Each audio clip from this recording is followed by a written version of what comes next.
Hi, I'm KatBel, and today I will basically be showing how I made these patches. We have Talking to Squirrels is my superpower with Bubbles and Bullet from Powerpuff Girls, and Little Bunny Fufu hopping through the forest with Deku from My Hero Academia. And finally, my personal favorite is the Paul Atreides The Pumpkin Spice Must Flow Starbucks logo. I will be using this paw print fabric and this gold fabric to make a table runner for KatBelCreates for when I do sales. And I have this already cut out from tissue paper pattern for the KatBel.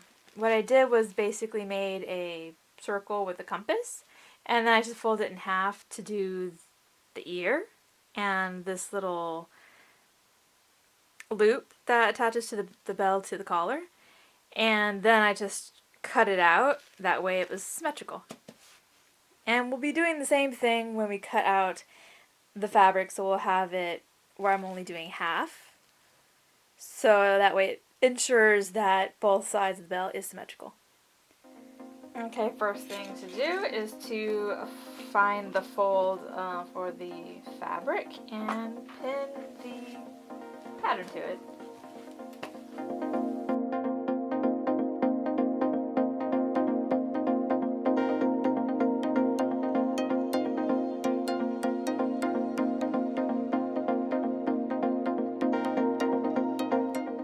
Now to actually cut out the fabric.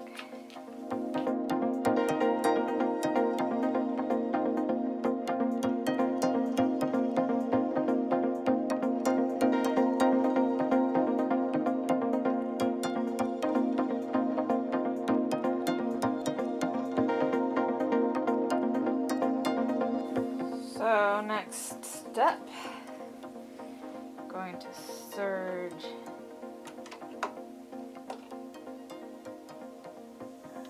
edges here. I had not bothered serging the edges of the original patches because I was in con crunch mode and I didn't have time. The thread needs to match the color of the base fabric, and that's just a lot in such a short time to do. So I just didn't bother with that, but I probably will go through and serge all those edges eventually because I do not want them fraying all to pieces. So that finishes the base. So here I am pinning the bell to the base. I leave a little bit of a gap so that the sewing machine can go all around the edge without hitting the needles as much.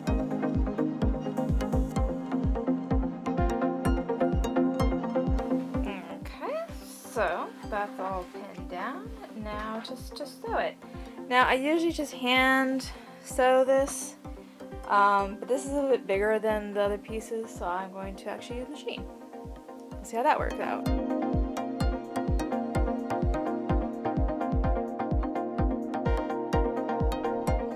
And here you can see how I left that gap, so I don't have to move the pins or remove as many pins. Some of them were a little close to the edge, and you do not want to hit the pins because it can break a needle. I have done that in the past. It's a pain in the patootie to fix that. And having the pins in the whole time makes it easier for especially these curved shapes, because this is kind of an odd shaped thing. If it was like straight stitches, you could probably get away with very little to no pins.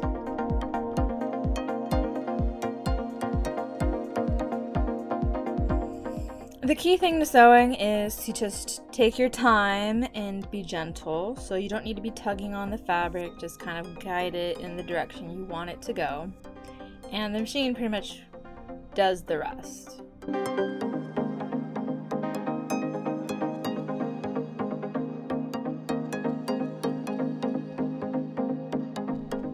And it is important to remove all the pins so you don't be stabbing yourself later.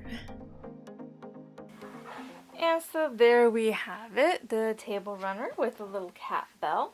Now originally I was going to have the collar bit, but then I realized that the collar goes behind the bell, and I kind of wanted to have it be like removable so I could like swap out the collar color, put like embellishments on it, sort of like what I do with the logo for the thumbnails. But I haven't quite figured out how I'm going to do that on this. And I'm also not sure how I want to put in the little nose slash little bell part for the cat bell. I originally was thinking I would just paint it in, but I might do cloth. Also, I was thinking about putting in the name. So for some of the other patches, I did paint directly onto it, but I'm not sure if I want to do that on this one. But this is just how it's going to be for now. I might update it in the future, so we'll see. See how that goes. And I'll see you in the next one. Bye.